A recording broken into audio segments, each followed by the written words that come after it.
오늘은 시편 23편 다섯 번째 시간이네요. 내가 사망의 음침한 골짜기로 다닐지라도 해를 두려워하지 않을 것은 주께서 나와 함께 하심이라. 주의 지팡이와 막대기가 나를 안위하시나이다. 이 말씀을 함께 나누도록 하겠습니다. 그런데 오늘 4절 말씀부터는 목적어가 3인칭에서 1인칭으로 2인칭으로 바뀝니다.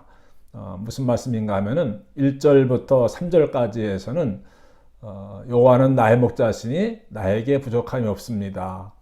그분이 나를 푸른 초장과 쉴만한 물가로 인도해 주십니다. 그분이 나를 소생시켜 주시고 그분이 나를 의의 길로 인도해 주십니다. 그런 식으로 나와 있어요. 근데 4절에서는 하나님 당신께서 나를 사망의 음침한 골짜기를 지나가실 때 안전하게 지켜주실 줄로 믿습니다. 하나님 당신께서 나로 하여금 푸른 초장에서 풀을 먹고 있을 때 안전하게 원수들로부터 지켜주실 줄로 믿습니다. 하나님께서 나에게 당신께서 기름을 부어주시고 하나님 당신께서 나의 빈잔을 채워주십니다. 이런 식으로 되어 있어요. 같은 시인데 1절부터 3절까지와 또 4절부터 나머지 절에서 목적어가 3인칭에서 2인칭으로 바뀌는 것을 볼 수가 있습니다. 좀 어려운 이야기인가요? 쉽게 이야기를 하면은 1절부터 3절까지에서는 말하자면 다윗이 백성들에게 또는 청중들에게 이런 간증을 하는 겁니다. 하나님께서 나의 목자가 되어 주셔서 지금까지 나로 하여금 푸른 초장과 쉴만한 물가에서 살게 하셨습니다. 내가 길을 잃고 헤맬 때 하나님께서 나를 찾아와 주셨습니다. 내 영혼을 다시 회복을 시켜 주셨습니다. 또 내가 인생의 험한 길을 갈 때 하나님께서 나를 안전한 의의 길로 인도해 주셨습니다. 하나님이 어떤 분인가, 내가 경험한 하나님 어떤 분인가를 청중들에게 간증 형식으로 이야기를 하는 것이라고 한다면은 4절부터 그 이하에서는 이제 관중들에게 또 청중들에게 이야기하는 것이 아니라 하나님을 바라보면서 하나님에게 고백을 하는 거예요. 하나님, 제가 인생의 어두운 골짜기를 지나갈 때 저와 함께 하시고 막대기와 저를 지팡이로 인도해 주신 것을 감사합니다. 지금도 하나님께서는 나로 하여금 사망의 음침한 골짜기를 안전하게 지나도록 지켜주실 줄로 믿습니다. 하나님께서 나로 하여금 원수들로부터 지금까지 지켜주신 것을 감사합니다. 또 앞으로도 평생 동안 원수들로부터 안전하게 보호해 주실 줄로 믿습니다. 감사합니다. 하나님께서 나를 치유해 주시고 하나님께서 나로 하여금 인생의 빈잔을 채워주시게 하신 것을 감사합니다. 하나님, 언제든지 병들어 몸이 피곤할 때 권능의 손을 내밀어 치유해 주시고 인생의 잔이 비어갈 때 채워주시옵소서. 말하자면 하나님에게 고백을 하면서 동시에 하나님에게 기도하는 그런 형식으로 되어 있습니다. 좀 특징적인 것이라고 할 수 있겠죠. 오늘 사망의 음침한 골짜기를 지날지라도 라고 하는 말씀 함께 나누게 되었습니다. 시편 23편에 항상 우리는 어디에 초점을 맞춰 왔습니까? 시편 23편 하면은 딱 무슨 생각이 떠올랐습니까? 푸른 초장과 쉴만한 물가. 그런데 그 시편 23편에 또 무엇이 등장합니까? 사망의 음침한 골짜기가 등장을 합니다. 시편 23편 그림을 그려간다면은 누구나 다 푸른 초장과 쉴만한 물가를 그릴 겁니다. 그러나 사망의 음침한 골짜기를 그려놓는 사람은 그렇게 많지 않을 것입니다. 시편 23편 참으로 낭만적이고 목가적인 그런 분위기의 시 아니겠습니까? 가만히 귀 기울이면 다윗이 나무 그늘 아래에서 피리 부는 소리가 들리는 것처럼 또 보이기도 하고, 그러나 시편 23편에는 푸른 초장과 쉴만한 물가만 있는 것이 아니라 또 무엇도 있습니까? 사망의 음침한 골짜기도 있습니다. 내 인생을 살아가다 보면은 푸른 초장과 쉴만한 물가에서 살 때도 있죠. 감사가 넘치고 하나님 감사합니다. 할렐루야, 아멘 찬양하고 또 그런가 하면은 인생의 험한 사망의 골짜기를 지나가야 되는 때도 있습니다. 그럴 때는 하나님이 잘 안 느껴지고 또 하나님이 잘 안 보이시잖아요. 하나님, 제가 왜 목자이신 하나님의 인도를 따라가는데 이런 사망의 골짜기에 접어들었습니까? 원망하고 탄식하고 또 그럴 때도 있지 않습니까? 다윗도 마찬가지였죠. 푸른 초장과 실만한 물가에서 하나님의 은혜와 축복 가운데 살아가는 때가 있었는가 하면은 또 사울 왕에게 쫓겨가지고 13년 동안이나 광야에서 매일매일 하나님 저 살려주세요. 오늘도 무사히 매일 그런 기도를 하면서 정말 피 말리는 그런 삶을 살지 않았습니까? 근데 그 모든 것들 다 잘 견뎌내고 마침내 왕으로 시험을 받았던 것처럼 이제 그 신앙 고백인 거죠. 내가 사망의 음침한 골짜기를 지나갔었는데 하나님께서 나와 함께 하시고 지팡이와 막대기로 나를 지켜주셔서 내가 무사히 그 골짜기에서 나올 수가 있었습니다. 이제 그런 간증을 하는 것이기도 하죠. 우리가 인생을 살다 보면은 하나님을 목자로 삼고 살아가긴 하지만은 그러나 인생의 험한 골짜기를 지나가야 될 때도 있습니다. 여러 번 말씀드린 대로 양들은 광야에 살잖아요. 근데 광야에도 지금 어디를 지나가고 있습니까? 광야에서도 또 험한 골짜기를 지나가고 있는 거예요. 네, 그냥 광야도 힘든데 광야 가운데서 험한 골짜기, 얼마나 험하면은 뭐라고 표현하고 있습니까? 사망의 음침한 골짜기다. 또 우리 인생을 산 넘어 산이라고 한국식으로 표현하잖아요. 이 산만 넘어가면은 이제 내 앞에 탄탄대로가 펼쳐질 것 같은데, 가나안이 펼쳐질 것 같은데 그 산 넘어갔더니 또 다른 산이 기다리고 있고, 그래 걱정이 태산 같다. 그래 우리 한국적인 문화권 속에서는 문제, 고난을 산으로 표현하는데 이제 이스라엘은 광야가 많으니까는 광야로 성경에서 많이 표현하는 것을 볼 수가 있습니다. 내가 눈을 들어 산을 보니 나의 도움이 어디서 올꼬? 나의 도움이 천지를 지으신 여호와에게서로다. 시편 121편이잖아요. 이제 한 순례자가 6월절 맞이해서 예루살렘에 올라가고 있습니다. 여리고에서 한 밤을 자고 이제 아침 일찍이 예루살렘을 향해서 올라가는데 여리고는 해저 300m, 그러니까 바다 수면보다 300m가 더 낮은 곳에 위치하고 있고, 예루살렘 성전은 어디에 있습니까? 해발 800m 이상 되는 대관령 꼭대기에 예루살렘이 있는 거예요. 그럼 저 강릉에서 그 대관령 꼭대기까지 지금 오늘 올라가야 되는 겁니다. 그 순간에 저 멀리 저 험한 산을 바라보면서 내가 저 산에 무사히 올라갈 수 있을까? 그래서 하는 기도가 뭡니까? 내가 눈을 들어 산을 보니 나의 도움이 어디서 올꼬? 나의 도움이 누구에게서? 천지를 지으신 여호와에게서로다. 하나님의 은혜로 실족지 않게 하시고 또 주무시지도 아니하시고 낮에 해로부터 밤에 달로부터 하나님께서 지켜주셔서 무사하게 저 산 정상에 있는 예루살렘 성전에 올라가게 하실 것을 믿고 이제 이른 아침에 순례길을 떠나는 겁니다. 예. 이 순례자는 이제 광야, 그 산은 뭐 설악산 이런 산이 아니고 광야에 있는 산이에요. 지금 이 다윗은 광야에 있는 골짜기를 지나가는데 시편 121편에서는 광야에는 험한 산 1000m도 넘는 그런 산을 향해서 올라가야 되는 그런 상황 가운데 있습니다. 네, 우리가 광야를 지나는데 어떤 때는 광야에는 산을 올라가야 될 때도 있고, 또는 광야에 있는 오늘 말씀처럼 사망의 음침한 골짜기를 지나가야 되는 때도 있지 않습니까? 바로 사망의 음침한 골짜기를 지날지라도 이제 이렇게 시편에서 고백을 하고 있습니다. 이 말씀 참 무섭고 두렵고 그런 말씀이잖아요. 푸른 초장과 실만한 물가에 대해서만 우리가 이야기하고 설교하고 또 그렇게 살아간다면 얼마나 좋겠습니까? 그러나 때로는 사망의 음침한 골짜기를 지나가야 되는 때도 있잖아요.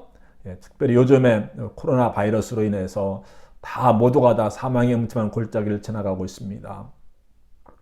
그동안은 가나안에 살았었는데, 푸른 초장과 실만한 물가에서 살았었는데 우리가 그것을 잊고 살았었죠. 그런데 이제 광야에 들어오니까 우리가 얼마나 큰 은혜와 축복 가운데 살았는가를 절실하게 또 깨닫고 있지 않습니까? 뭐 사망의 음침한 골짜기, 우리가 얼마나 많이 이 시편 23편을 암송하고 또 묵상했습니까? 설교를 들어왔습니까? 그러나 별로 나와는 이 사망의 음침한 골짜기가 관계가 없었었는데, 물론 다 나름대로 이 험한 골짜기를 지나왔겠습니다만은, 그러나 요즘처럼 이 사망의 음침한 골짜기가 마음에 와닿는 때도 없습니다. 실제로 얼마나 많은 사람들이 바이러스로 인해서 이 사망의 음침한 골짜기로 접어들었고, 또 여기에서 나오지 못하고 얼마나 많은 희생자가 생겼습니까? 바이러스에 감염되면 내가 이것을 이겨낼 수 있을까? 이 골짜기를 통과할 수 있을까? 두려움과 공포 가운데서 하루하루를 살아가게 되고, 결국은 이겨내지 못하고 죽음을 당한 많은 분들이 있지 않습니까? 내가 사망의 음침한 골짜기를 지날지라도 참 감염된 분들이 지금 이런 골짜기를 지나가고 있잖아요. 또는 뭐 인생을 살아오시면서 우리가 다 어렵고 힘든, 정말로 내가 이 사망의 골짜기를 지나갈 수 있을까, 그럴 때가 다 있었는데 우리 다 지나오지 않았습니까? 그래서 지금 여기 있는 것이 아니겠습니까? 실직을 했을 때도 이제 막막한 거죠. 어떻게 살아갈까? 사망의 음침한 골짜기에 접어들게 된 거죠. 병원에 갔더니 왜 이제 오십니까? 이제 집에 가셔서 편히 드시고 싶은 거 드시고 그렇게 하세요. 이제 뭐 암이라든가 선고를 받았을 때에 사망의 음침한 골짜기로 접어들게 되죠. 어느 날 갑자기 아내가 문서 종이 한 장을 내밀면서 여기 도장 찍어주세요. 보니까 뭡니까? 이혼 증서. 그러면 그때부터 우리는 또 광야로 들어가고, 광야에서도 가장 깊숙한 어두운 골짜기 인생을 지나가게 되지 않습니까? 이렇게 다 우리는 피할 수 없는 우리 삶의 현실이 사망의 음침한 골짜기인데, 이거는 문학적인 표현이죠. 사망의 음침한 골짜기. The valley of 뭡니까? Shadow of death. The valley of shadow of death. 죽음의 그림자가 짙게 드리워진 골짜기라고 하는 그런 뜻입니다. 근데 우리말로는 사망의 뭐라고 했어요? 음침한. 근데 사망의 그늘이 가리워진 골짜기다. 히브리어로는 그렇게 되어 있습니다. 또는 이것은 문학적인 표현이라고 볼 때 아주 캄캄한 어두움의 골짜기다. 그런 식으로 표현을 한 영어 성경도 많이 볼 수가 있습니다. 그런 골짜기를 지나가게 되면은 다 두렵고 떨리고, 그럴 때는 하나님이 안 보이죠.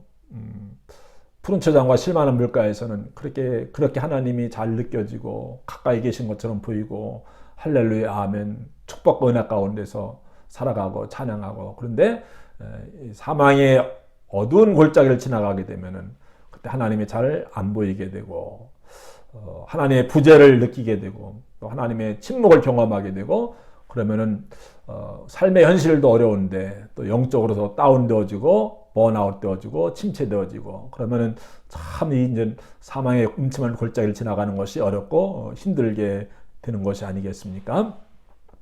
지금 사실은 이 사망의 음침한 골짜기는 왜 지나가고 있는 것이죠? 목자가 잘못 인도를 하고 있는 것일까요? 아닙니다. 이제 목자가 양들에게 꿀을 먹이고 이제 쉬게 한 다음에 험한 산길을 내려와서, 지금까지 말씀드렸죠, 어제까지 의의 길, 안전한 길로 내려와서 이제 건너편 산에 있는 또 다른 초당을 향해서 찾아가고 있는 가운데 있습니다.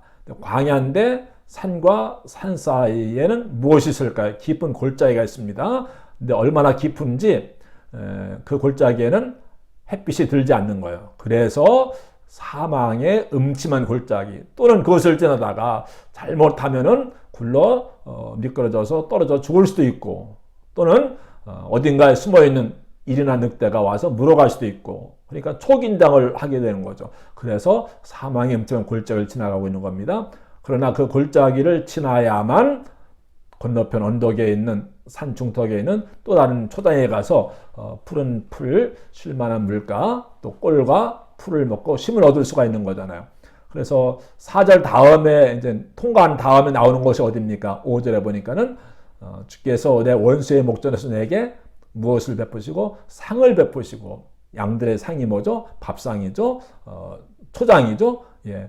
새로운 초장으로 인도에 가시기 위해서 하나님께서 목자가 양들을 할 수 없이 피하고 싶지 않은 어쩔 수 없이 그 어두운 골짜기를 지나가야만 되는 것이죠. 마치 가나안 땅에 들어가기 위해서 광야를 통과해야 되었듯이 또 광야를 지날 때에도 또 홍해를 건너고 뭐 아말렉 군대를 만나고 막 이랬던 것처럼 우리도 광야에 사는데 광야에서도 험한 골짜기를 지나가야 될 때도 있고 그러나 그곳에 우리는 머무는 곳이 아니고 뭐 하는 거예요? 지나가는 곳입니다. 내가 사망의 음침한 골짜기를 지날지라도라고 했습니다. 광야는 우리가 머무는 곳이 아니죠. 가나안을 향해서 가는 가운데 있는 겁니다. 골짜기도 통과하는 곳이지 거기에 우리가 뭐 집을 짓고 사는 곳이 아니잖아요. 이 또한 지나가리라 유명한 말 아니겠습니까? 어떠한 고난도 다 지나가게 되어 있습니다. 이 코로나도 지나가게 되어 있고 다 지나가는 것이죠. 우리가 3년 전에 4년 전에 하나님 앞에 눈물로 기도했던 것, 하나님 이 골짜기를 다 잘 빠져나갈 수 있게 해주시옵소서, 이 문제를 해결해 주시옵소서, 하나님 한 번만 좀 살려주세요. 하나님 앞에 그렇게 기도하고 간절하게 매어 달렸었는데 그 문제가 어떻게 해결되어졌는지 지금 기억나세요? 해결되어졌는지 되어지지 않았는지도 우리는 잘 모르고 그때 무슨 문제 때문에 내가 그랬을까? 다 잊어버립니다. 1년만 지나도 그때는 그렇게 어려웠던 것이 지금은 가물가물 잘 생각이 안 나잖아요. 인생이 다 그런 것 같습니다. 다 지나가는 것이거든요. 이 또한 지나가리라. 광야 지나가는 것이고 또 뭡니까? 사망의 음침 골짜기를 지날지라도 지나가고 있는 겁니다. 지나가면은 빠져나올 수가 있는 겁니다. 할렐루야. 아멘. 네, 다 지나가게 되었습니다. 근데 이제 사망의 음침한 골짜기를 지날지라도 해를 두려워하지 않을 것은 여기 해를 두려워하지 않을 것은 했는데 해가 evil 또는 데미지, danger 뭐 이런 것으로 표현할 수 있겠는데 우리는 해를 두려워하지 않을 것은 할 때에 해를 받지 않을 것이다. 그런 뜻으로 생각을 하잖아요. 네, 맞아요. 또 다른 의미로는 evil을 두려워하지 않을 것이다. 악을 두려워하지 않을 것이다. 양들에게 악은 무엇입니까? 누굽니까? 일이나 원수, 늑대를 이야기하죠. 사망의 골짜기를 지나갈 때 어딘가에 원수가 일이나 늑대가 숨어 있어서 언제 물려갈지 모르니까 두려운 것이 아니겠습니까? 그러나 그럼에도 불구하고 목자가 옆에 있으니까는 나는 사자나 일이나 늑대나 여우를 두려워하지 않을 것이다. 그런 이야기도 되고 또는 내가 결코 해를 받지 않을 것이다. 왜냐하면 목자의 손에 들려있는 지팡이와 막대기가 나를 보호해 줄 것을 믿기 때문에 그런 이야기도 될 수가 있습니다. 우리가 이 사망의 어두운 골짜기는 아주 캄캄한 골짜기라고 말씀을 드리지 않았습니까? 이때는 목자가 잘 안 보입니다. 그러면 양들은 더 목자를 가까이 따라가기 위해서 바짝바짝 붙어서 가지 않겠습니까? 오늘 아마 여러분들에게 동영상을 같이 보여드리게 될 것 같은데 사망의 음침한 골짜기가 어떤 곳인가? 이제 제가 어디입니까? 베들레헴 근처에 드고아라고 하는 곳이 있습니다. 베들레헴 바로 옆 동네가 드고아인데 베들레헴에서는 다윗이 태어났잖아요. 다윗이 양을 치지 않았습니까? 드고아는 누가 태어난 곳이죠? 아모스 선지자. 뽕나무를 치고 또 거기서 목축을 양을 치던 드고아에서 그런 아모스가 예언자로 기름 부음을 받지 않았습니까? 옆 동네 사람이에요. 다윗과 아모스는. 그러니까 다윗이 양을 치던 그곳에서 또 나중에 누가 양을 쳤겠습니까? 아모스가 양을 쳤습니다. 근데 이제 제가 드고아를 방문해서 2014년인 것 같은데요. 비가 좀 주룩주룩 내리던 날이었습니다. 거기에 엄청난 광야입니다. 당연히 광야죠. 엄청난 깊은 골짜기가 있는데 거기에서 양을 치는 베두인들의 모습을 제가 보고 동영상을 찍었습니다. 보시면은 저런 곳에서 양들이 사는구나. 저런 곳이기 때문에 사망의 음침한 골짜기라고 하는 곳이구나. 그런 것도 우리가 알 수가 있고 양들이 꿀을 먹기 위해서 저런 저런 길을 지나가야 되는구나. 이제 우리가 그런 것들을 다시 한번 생각을 하게 됩니다. 또 다른 하나의 동영상을 보시면은 그 이제 험한 산을 올라오는데 저 뒤에 오는 양들은 목자가 안 보이잖아요. 그래 목자의 음성을 듣고 따라간다라고 예수님도 말씀을 하시지 않았습니까? 그래서 앞에 가면서 그 소리를 딱딱딱 내는 것을 볼 수가 있어요. 그러니까 조용한 그 계곡 한가운데에서 딱딱 소리가 울려 퍼지는 것을 들을 수가 있습니다. 그 소리를 듣고서 이제 목자를 따라가더라고요. 예수님 말씀하신 그대로구나. 사망의 음침한 골짜기를 지나가는 그런 양들의 모습을 보시기를 바랍니다. 아무튼 이럴 때는 양들이 살기 위해서 어떻게 해야 되죠? 더 목자에게 가까이 따라 붙어야 됩니다. 어딘가에 지금 누가 숨어 있어요? 어둠 가운데서 일이나 늑대가 숨어 있어요. 일이나 늑대에게 희생을 당하지 않으려면 가까이 목자 가까이 가장 안전한 곳이 어디입니까? 목자 옆자리가 목자 옆에 있는 것이 가장 안전하죠. 절대로 그러면 이리가 늑대가 물어갈 수가 없습니다. 지금 우리가 이러한 코로나 바이러스로 인해서 사망의 골짜기를 지나가고 있는데 우리가 사람들에게 거리를 두어야 되잖아요. 사회적 거리두기 뭐 이런 거 있잖아요. 만나지 못하잖아요. 가까이 하지 못하잖아요. 그러나 이럴 때 우리가 누구에게 더 가까워질 수 있습니까? 하나님에게는 더 가까워질 수가 있어요. 사회적인 거리, 세상과의 거리는 두지만은 하나님과의 거리가 더 좁혀지기를, 하나님과 더 가까워질 수 있게 되기를, 우리가 그렇게 살아갈 수 있게 되기를, 하나님과 친밀한 관계를 맺을 수 있게 되기를 간절히 바랍니다. 사망의 골짜기를 지나갈 때는 그것이 가장 안전한 방법입니다. 예, 절대로 목자가 보이지 않는다고 뒤처지면은 큰일 납니다. 어렵고 힘든 때일수록 더 목자에게, 하나님에게 가까이 다가가 그 옆에 있을 때 그의 지팡이와 막대기로 우리를 지켜주실 줄로 믿습니다. 언젠가 저희 교회에서 수련회를 간 적이 있었는데 이제 저녁을 먹고 이제 어둑어둑 해진 그 무렵이었습니다. 이제 그 우리 교인들은 그 안에서 그 촌극 연습을 하고 있었어요. 이제 촌극 연습을 하고 있었고 불을 환하게 켜놨고 저는 이제 밖에 나가서 이렇게 돌다가 유리창 너머로 안에 있는 모습을 보게 되었습니다. 거기서 사람들이 다 이제 연극 연습을 하고 있는 거예요. 이렇게 물끄러미 바라보고 있는데 안에서 어떤 권사님이 저를 쳐다보시는 거예요. 제가 반가워서 인사를 했어요. 손을 흔들었어요. 그런데 이분이 고개를 싹 돌리는 거예요. 아무 반응도 보이지 않고. 그러니까 제가 한순간 저분이 왜 저러실까? 왜 시험에 드셨을까? 마음이 불편해지는 거예요. 저를 보고 인사도 하지 않고 고개를 싹 돌리니까. 근데 안에 들어가서 보니까는 안에는 환한데 밖에는 어두워요. 그럼 안에서는 밖이 안 보이더라고요. 근데 밖에서는 어두운 밖에서는 안이 다 보여요. 이해되시죠? 예, 밤에 불이 켜져 있는 곳에서는 캄캄한 집 밖이 안 보이는데 집 밖에서는 유리창 너머에서는 방 안이 보이는 것처럼 그래서 그랬던 것이구나. 저는 그분을 볼 수 있었는데 그분은 저를 못 본 거예요. 하나님 나를 보고 계시는데 나는 하나님을 못 본 거예요.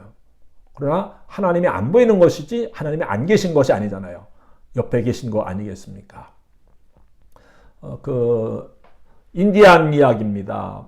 성인식을 이제 13살 때 합니까? 성인식 날 그러면 이제 아버지가 선물도 해주고 이제 그날을 기다리잖아요. 근데 이제 성인식 하는 날이 생일날이 되었습니다. 아버지와 함께 이제 트럭을 타고서 어딘가로 가고 있습니다. 룰루랄라죠. 근데 다 저녁 때쯤인데 아버지가 어디로 데려가는 거예요? 어디로 가는 건가? 근데 자꾸 산속으로 들어가는 겁니다. 그래 해가 어둑어둑 저물어 갑니다. 근데 아들을 내려놓고 아버지만 집으로 돌아온 겁니다. 아니 세상에 이런 아버지가 어디 있단 말입니까?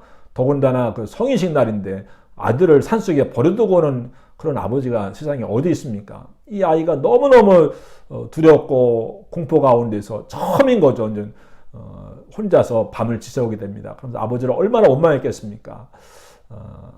그냥 부스럭거리는 소리만 나기만 해도 뭐 호랑이 아닌가 말하자면은 그렇게 그냥 한밤을 그냥 두려움과 공포 가운데 떨면서 지냈습니다.